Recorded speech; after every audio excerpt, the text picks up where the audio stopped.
Well, it's 7:08. We're all here, so I'd like to call the meeting to order.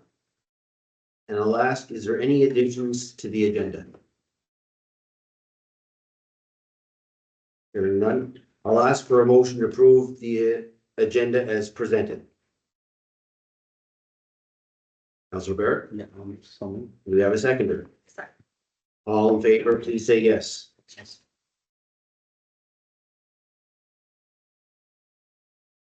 Do you have any presentations?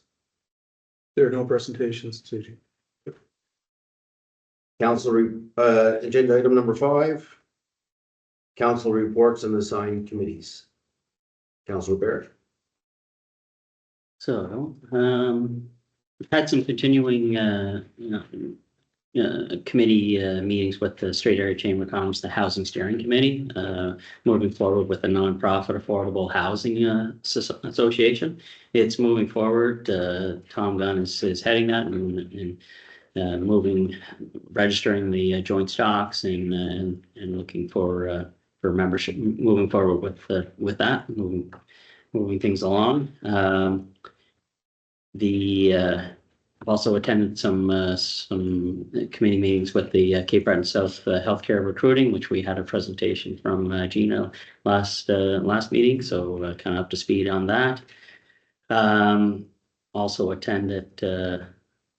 I chaired the Growing for Knoxbury meeting on April the 2nd. We had some great engagement with the committee members, and I thank the committee members that put their name forward to help move forward with this. It's a lot of work ahead of us. Finding some new sources of revenue streams, encouraging some development, especially in the housing sector. Moving forward, we're engaged with looking at some studies with economic development and setting some framework to move the direction of the committee. Thank you. Councilor Hart. So, through you, March 3rd, I had a Community Development Advisory Committee meeting, and we talked about enhancing investing programming, parks, recreation, beautification, active transportation, waterfront development, senior support, conjoined with youth to grow and support under the umbrella while working with current projects, expanding on new solutions, developing these plans.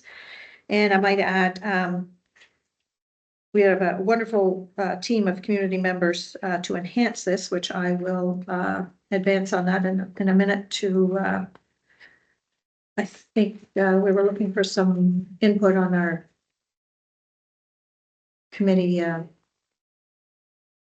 that we had on April 2nd. So moving forward, March 27th, we had an Eastern District Planning Committee meeting. March 14th, move backwards, SAT board meeting, Straight Area Transit. And today we had April 15th Police Advisory Committee meeting. So moving forward, just to talk a little bit about our community development that I chair, we had on April 2nd. Firstly, I would like to thank all who came out to support our Community Development Committee, a strong committee engagement. Great to see so many residents passionate about our local development. We had a little introduction and a roundtable and met a lot of great people. We covered our terms of reference, which guide us in our roles and responsibilities, and covered our confidentiality clause. We then engaged in more roundtable discussion where we discussed our priorities and possibilities, which included discussions on possibility of an all-wheels skate park from previous committees, and a review of waterfront plan and to advance on future and potential happenings on the waterfront, discussions and advancing on housing products, possible soccer turf, which would bring about a feasibility study to start, and possible collaboration with local municipalities and future government findings and fundings could bring this to light. Action on senior and youth conversation included expanding program service and engagement and well-being, beautification initiatives, ideas of improving green spaces, enhancing streetscapes, and fostering pride in our town's appearance.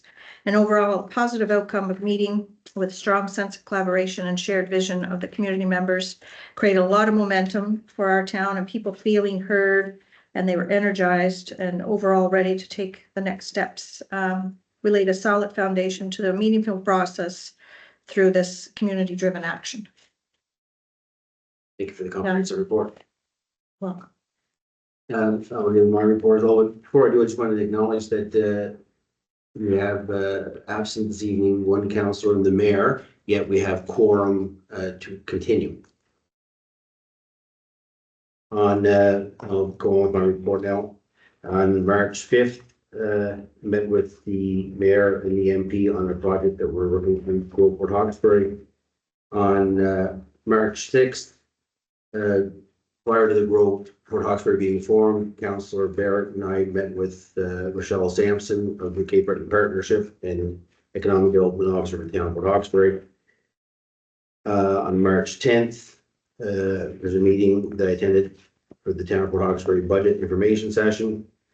On March 11th, I attended the Strait Council Offer One Task Force meeting and made preparation in the afternoon for presentation the following day for the Strait Area Chiefs, Mayors, and Wardens. On March 12th, I made a presentation to the Strait Area. I was invited to make a presentation to the Strait Area Chiefs, Mayors, and Wardens in this room here. On March 13th, attended Everyone Fueled announcement on the delivery of 3 Stern Said Drive tugs being built in Vietnam to be delivered to the Strait of Council. On March 18th, I met with the CEO of the Strait of Council Support Corporation and the mayor in the Mulgrave office. That's Mayor Port Hawkesbury in the Mulgrave office for the Superport. On March 20th, attended the State of the Strait in the Bear Hedge room here. On April 1st, bylaw and policy meeting.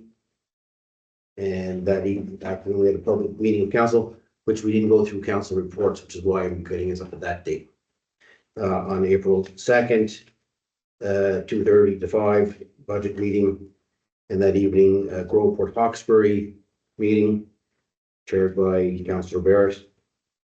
On April 7th, I chaired the Landry Lake Board, Water and Utility Board meeting. On April 10th, I attended the Alan J. McCacken Regional Airport Committee meeting. And today, April 15th, from 1 to 3, I attended a budget meeting.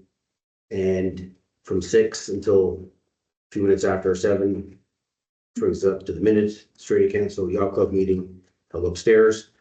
During that time, I fielded what I'd call 22 council occurrence calls, and they range from meeting with developers to our board member of the Superport Corporation to residents' concerns. And of all of them, there was one concern that I thought was quite noteworthy, and I'll share that with you. It was a resident who had concern for another resident where they seen not a lot of activity. And they brought that to my attention, the garbage was piling up and other signs. And it was suggested they make a arrange for a wellness check. The RCMP were called, they went to the house, and they found a person in need of assistance. And that person went to the hospital and is being taken care of. They had suffered a stroke. And I mentioned that because that's a good example of people caring for other people. And I applaud that and look forward to more of that. And that's my report. Item number 6 on the agenda, CAO reports. Yes, Mr. Chair, the reports will be presented by our staff. And we'll start with Michelle, who I believe is online, to talk to us about marketing, recreation, tourism, and culture. Michelle, are you able to present your report? Yes, good evening. Can you hear me okay? Perfect. Okay, great. Through you, Deputy Mayor Langley. Good job so far. I'll deliver my a brief report this month for recreation, marketing, tourism, and culture. Just beginning with a note on our new recreation spring flyer that's been distributed to all town residents and online as well. I think you all got a copy perhaps at the last meeting as it was just coming out at that time, and can always provide you with more, of course. The Spring Flyer is now released, offers a range of programs for all ages, dance, tumbling, sports, fitness, yoga, the usual suspects, and a sourdough bread workshop, which is actually proven to be quite popular. We have some new instructors offering programs, and the department continues to grow our instructor and offering list. So we're always looking for new folks who are willing to come and offer some different types of programs for our residents. So that's pretty wonderful. So registration began on the 1st of April, and with programs starting this week and swim lessons starting actually tomorrow. So those are all full, and I have to give a special kudos to the staff at the pool because they do such an incredible job at trying to get everybody who are on these wait lists. It's quite a science and a like putting together a big puzzle, trying to accommodate everybody, and they just do such an incredible job with that. So I wanted to thank all the staff at the pool, and we know how hard they work to deliver such great programming to the residents. A really wonderful note on the Square Roots program. The Square Roots program is a food initiative where a local group has access to what they call seconds, or what stores deem as unsellable produce. So that might mean that it just doesn't look perfect. And what they do is they come in every month, twice a month actually. They've already done a couple, and they sell it at a very, very low cost to folks. And that's had a wonderful turnout. So just really happy to have and support that program. Local resident Michelle Tabensky is in charge of that. So she's running the whole thing. And we've donated space in the concourse and some storage space when the produce arrives the night before. And they're using one of our spaces for that. So very happy to support that program and to see folks flowing into the Civic Center when it's time to pick up their fresh produce. Sports. So we hosted a total of 11 tournaments over the hockey season. So we're just wrapping that up. We wrapped it up the first weekend of April with the U16 AAA Maritime Championships. So lots of hustle and bustle around the Civic Center over the entire hockey season. And a few shows coming up. We've got Sean Majunder coming on May 2nd. We have a circus who is going to be in the arena May 20th. And then May 24th, we've got Fabulously Rich in the Bear Headroom. That is half sold out already, and it's over a month away. So it's a pretty good indication of where that's going to go. And I want everyone to save the dates, of course, as we turn our attention now to planning Granville Green. So Sunday nights, July 6th to August 10th, with the first weekend of Granville Green lining up with Festival of the Strait. And now a visit from the Blue Nose too. So that's really exciting. And then grants and funding. So we've applied for a Canadian Arts Presenters Fund, something that we apply for every 3 to 5 years. So that's we applied for $20,000 in support per year for the next 3 years. So that's gone in. And total page followers on our Facebook, our Town of Port Hawkesbury Facebook has gone from 5,900 to 6,100. It might be a little more than that because this is about a week ago I checked last, so it's kind of continuously creeping up, which is what you want to see. And just one more thing I didn't mention is the pool is also going to be offering a bronze medallion course at the pool in May and that's through the Life Saving Society. And that is my report. Thank you. Thank you very much, Michelle. You're very welcome. Are there any questions for Michelle? Michelle, the Blue Nose 2 arrival, I see that there was a call from a group in Guysborough County on a challenge. Are you able to speak to that?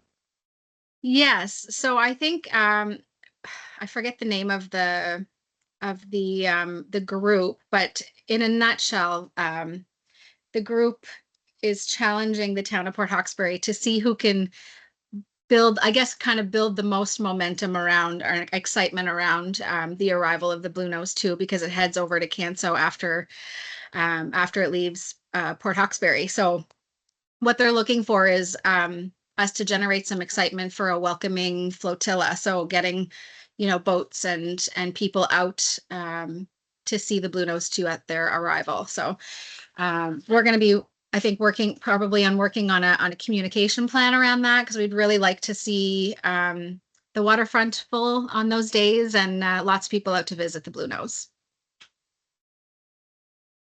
Thank you. You're welcome. Thank you. Yes, Mr. Chair, I'd like to move on to engineering and public works, and I'll call on Sajid and John to present a report on behalf of engineering and public works. Good evening, all. Good evening, Council. Good evening, this is here and everybody. I'll give a brief update on the activities of engineering and public works department.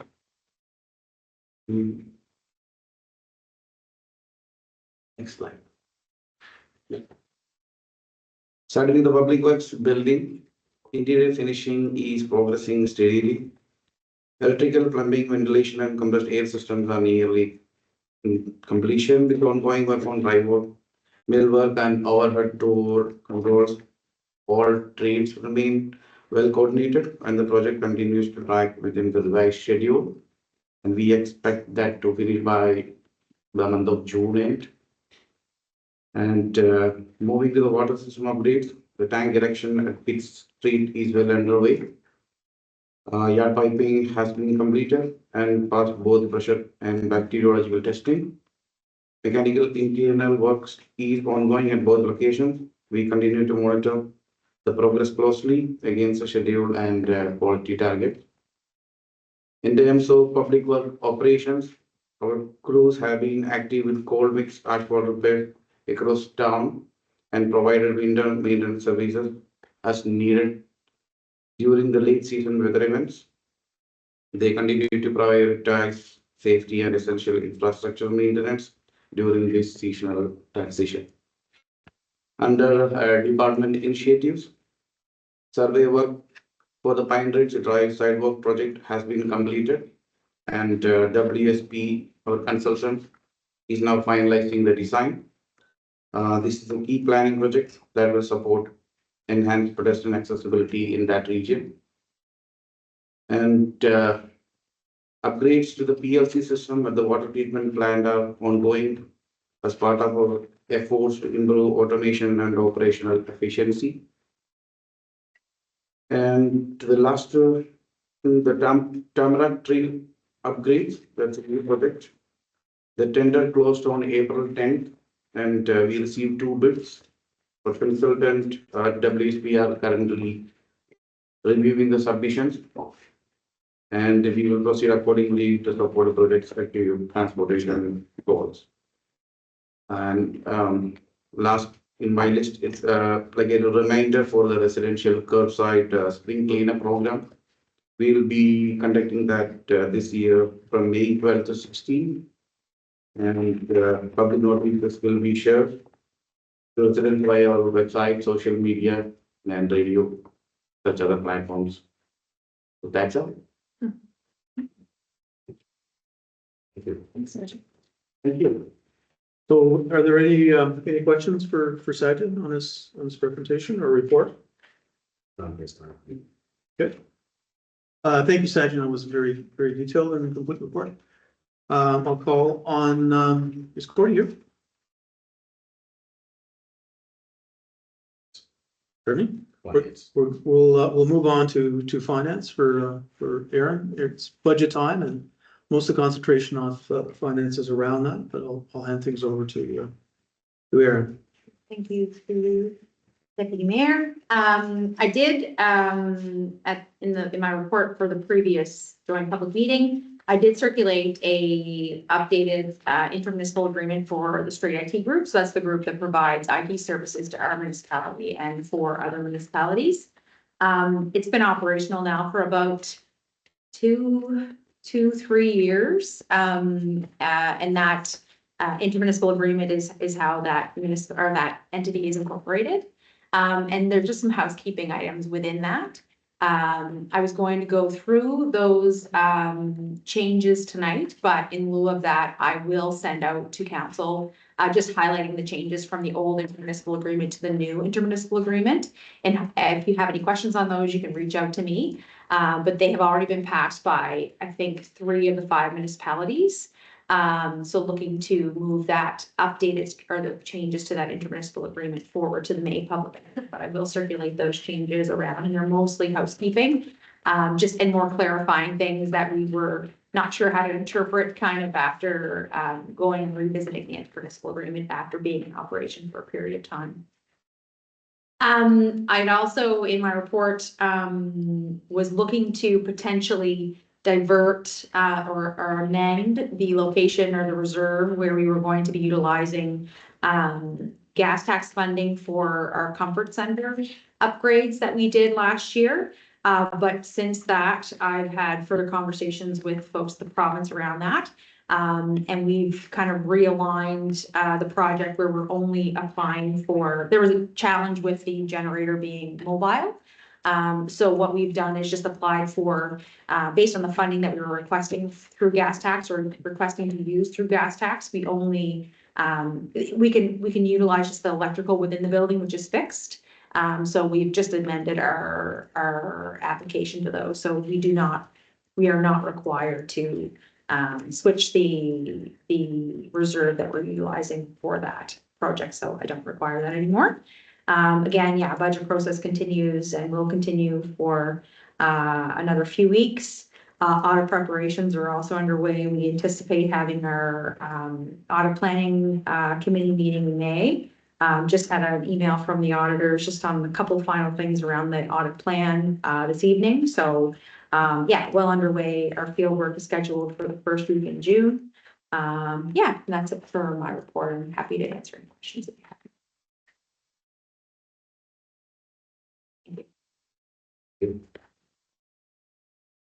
Any questions?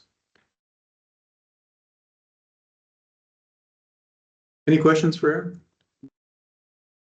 Okay, so I'll just do a quick review of the facilities management. As I think Michelle had mentioned, we've had 11 hockey tournaments this year, which is a big deal for this rink. Included in those 11 tournaments were 2 provincial tournaments, one for Sarah girls and one for the girls 15 and under AAA. We also hosted an Atlantic under 16 championship tournament, which is sort of our last event of the year. All these events were extremely well attended. Our staff, my kudos go out to our staff at the Civic Center, both those directly associated with the rink, but all those associated with maintenance and operation of the Civic Center and the tremendous job that they've done.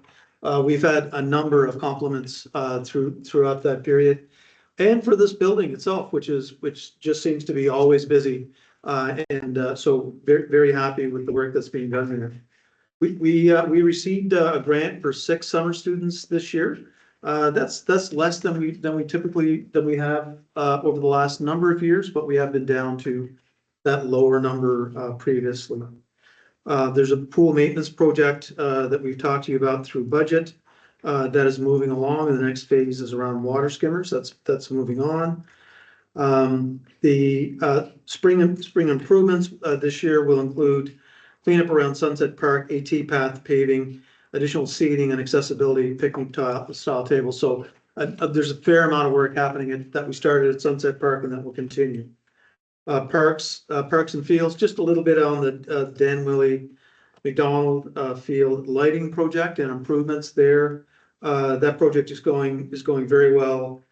Final electrical work, the poles are installed, the lights are installed. Fencing, most of the fencing has been completed. There's still active transportation and accessibility work that's being completed there, as well as some work on the parking lot. Some work to the to our clubhouse and new dugouts that are coming. There's also been improvements to our recreation shed. Upcoming in the spring will include maintenance to cracks in the tennis court, surfacing, upgrades, lighting at the multi-purpose court, in addition to public Wi-Fi security cameras. We continue to support the food bank. The airport moving along, very busy year last year with the asphalt improvements project, which went very well. And the accessibility committee met on April 7th and are moving forward with a revision and update to the accessibility plan for the town. And that's the report from town facilities. Any questions on that report? Hearing none, we'll go on to item number 7, other business. 7.1, bylaw and policy review. Mr. Doyle.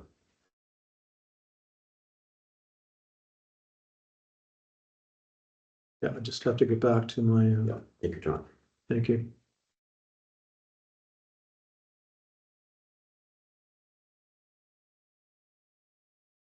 Yeah. Maybe you can find my slideshow here also.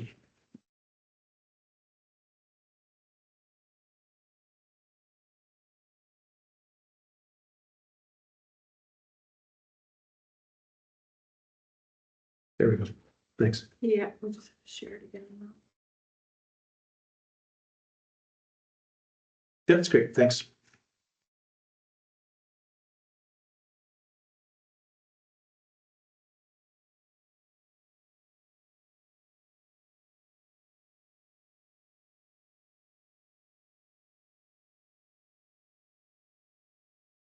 So the a very good bylaw and policy meeting. Really, bylaw and policy. We looked at two areas of bylaw and policy. The first one was with respect to council procedural policy that was reviewed. One of the items that came up, and I indicated at the policy and bylaw meeting that we would review it.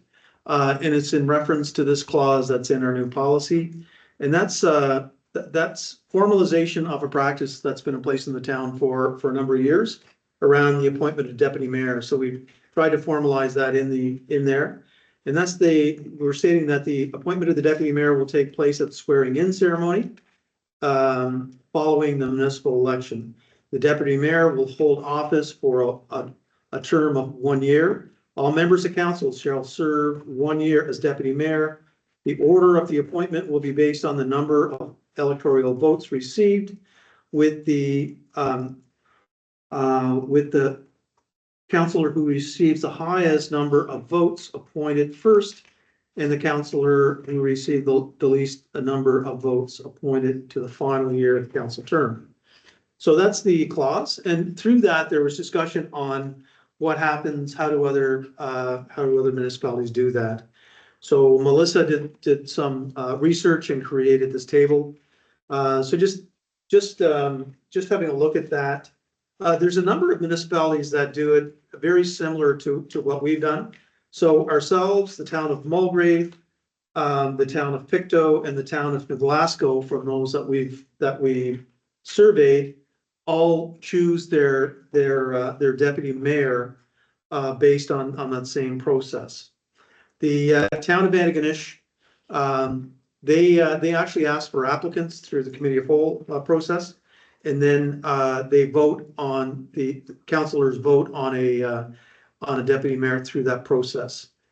County of Antigonish, County of Richmond, County of Inverness, Victoria County, so the rural municipalities, various terms from 4 years to 1 year, but it's all the same process, and that is that there's a nomination process, and then there's a voting of of the deputy warden in the case of the rural municipalities for the term. The one that's a little different is Guysborough County. They actually select the term prior to the election of warden and deputy warden. So they select the term first. The term could be 4 years, 2 years, or whatever, and then they appoint the warden and the deputy warden by council, by vote of council. Typically, it is a secret ballot. So that's for your information. A little more work to do on that policy, specifically around committee of whole and some definitions around that. But good review of that policy at the bylaw and at the policy bylaw meeting. We did look at the vending bylaw as well and the policy. And specifically around the policy, there was concerns raised with respect to the fees charged in the policy. So the policy was, or the bylaw was created in 2016. There were fees set that were in the bylaw at that time. 2017, a new council, they removed the fee structure from the bylaw to the policy, and they created a new fee structure. So this bylaw and policy committee is looking at the existing fee structure in the vending policy from 2017. And so there was a recommendation from that after looking at a number of things, and I'll just show you first maybe. So mobile canteen. So we looked at a number of municipalities, towns, primarily because it's primarily towns where we see that, but local municipalities as well, including Inverness, in Antigonish Town. So what we've seen sort of at the bottom of that chart, we just try to summarize with a high, average, and low. So high on the 1 year permit of $2,500, average was $790, and the low was $300. Seasonal was 1,000, high, 565 on the median, and 150 on the low. So there was after review of that and seeing that there was, for the most part, the average fees charged were less than what we are charging right now. And so I think from my understanding, and certainly councilors can speak to that, there was a wish to promote more vendors for coming to town, and there was a proposal to reduce the fee significantly to encourage more vending, but still being aware and recognizing the restrictions and the roles that restaurants play as well, and the issue of fairness around that. So the new fee structure around that. So we look at a 40% reduction. So mobile canteen from $1,400 to $840, and the seasonal permit from $750 to $450. And so a reduction in all of those fees by that factor from the 2017 fee structure. So the agreement at that committee was that the vending permit fees be decreased by 40% for a period of 12 months. So there were some unknowns, and it was requested that we review this after a 12-month period, and that the fee structure could be revised at that time after study for another year. So if it's the wish of council, we can actually do an actual revision to the bylaw and take that forth, and this would be giving notice to council that we will take a policy forward at our public meeting in May for the proclamation of the new policy, the vending policy, as with the table as amended and as demonstrated. And that'll be the first Tuesday in May 6th. Yes, that's correct. Thank you. Okay, do we need a motion for that to go forward? or- I think that would be, because there is a requirement to formally notify council that will be occurring. And it would be best to have consensus or, off the, typically we agree by consensus in committee of whole. So I'd ask, is there agreement in this bylaw changes to bring the proclamation on May 5th? Yes. Yes. Yeah. And I think that speaks to our aggressiveness to grow Port Hawkesbury, and a 40% reduction in vendor fees is not insignificant, so. Congratulations, council.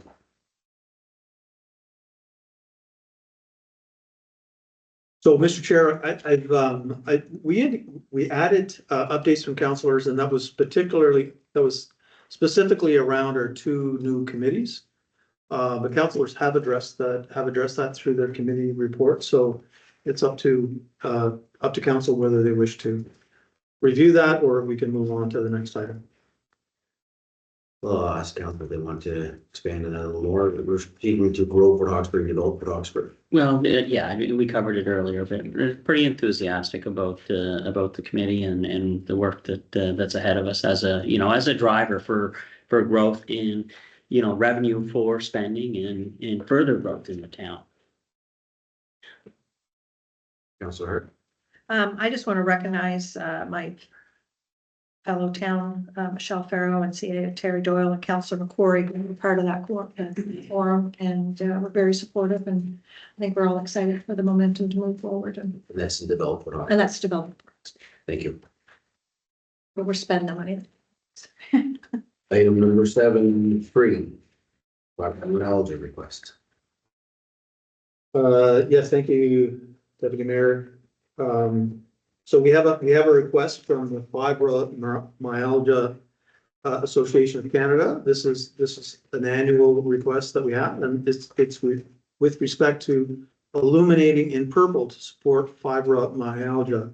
So May 12th is the day that's been designated as light up for fibromyalgia, and they're requesting the support of town by illuminating our buildings or landmarks in town in purple. And if it's a wish of council, as we have in the past, we can illuminate the entrance to this building, but we can also illuminate our town art piece, the Wave, on May 12th. And the wishes of council for lighting up for fibromyalgia.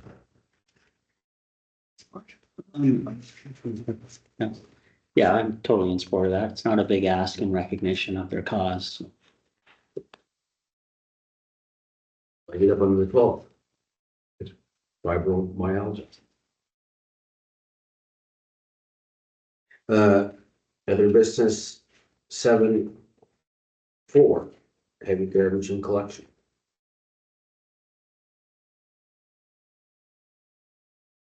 Yeah, just a reminder, and Sajin mentioned this as well. So starting Monday, May 12th, that's the week before the May long weekend. That's heavy garbage pickup week. So we ask that residents have all of their heavy garbage out on the morning of May 12th for pickup that week. There is a sheet that's been included, information sheet that's been included in your handout, or it should be there. If not, you'll have it, which describes what you can put up. Thank you. What you can put out, and just reminding people that it was out on May 12th, and yeah, how it's picked up. And so, just a reminder. Yeah, And that's posted on the Facebook website. it is. Any questions on the heavy garbage? Item 7, other business. Number 5, Eastern District Planning Commission staff appointments. Yes, thank you. So again, another annual request. So we talked about a lot about bylaw enforcement. This is actually one aspect of bylaw enforcement. So this is every year. there's certain people from Eastern District, certain staff from Eastern District Planning who were assigned directly to the town to enforce and ensure administration of our planning bylaws. On building inspection, we have Andre Sampson, Sean Donovan, Assistant Building Inspector Todd Sampson, alternate David McKenzie, Jonathan Martin, and Luke Ross. Development Officer, Michaela Tate. Associates are John Bain, Andrew Jones, Kristen Scanlon, Brendan McDonald. Assistant Development Officer is Elke Boucher, or Buckner, I'm sorry. Fire Inspector is Andre Sampson with T. Sampson, S. Donovan, D. McKenzie, L. Martin, and L. Ross as alternates. Dangers and unsightly premises, we do here specifically around bylaw enforcement. So we have Administrator Sean Donovan, and Administrators are Sean Donovan and John Bain. Alternates Andre Sampson, Todd Sampson, and Luke Ross. They have a special constable as a result of the of enforcement of planning bylaws. And that special constable is Sean Donovan or Sean Donovan and Jonathan Martin.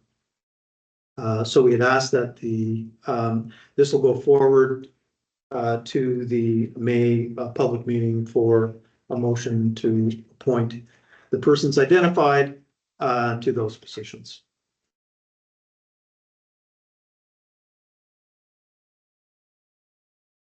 You have anything further there? No. Okay, sure. And item 8, approved additions. There were no approved additions to the agenda. Number 9, agenda item number 9, future meetings. Yeah. May 1st or May 6th. Correct. So public meeting of council on May 6th, and then the next committee of whole is May 20th, 2000. And that brings us to item number 10 on the agenda. Before we get to that, from the gallery, is there any comments from the gallery before we close? Okay, thank you for your attendance. May I get a motion for adjournment, please? Meeting adjourned. Thank you.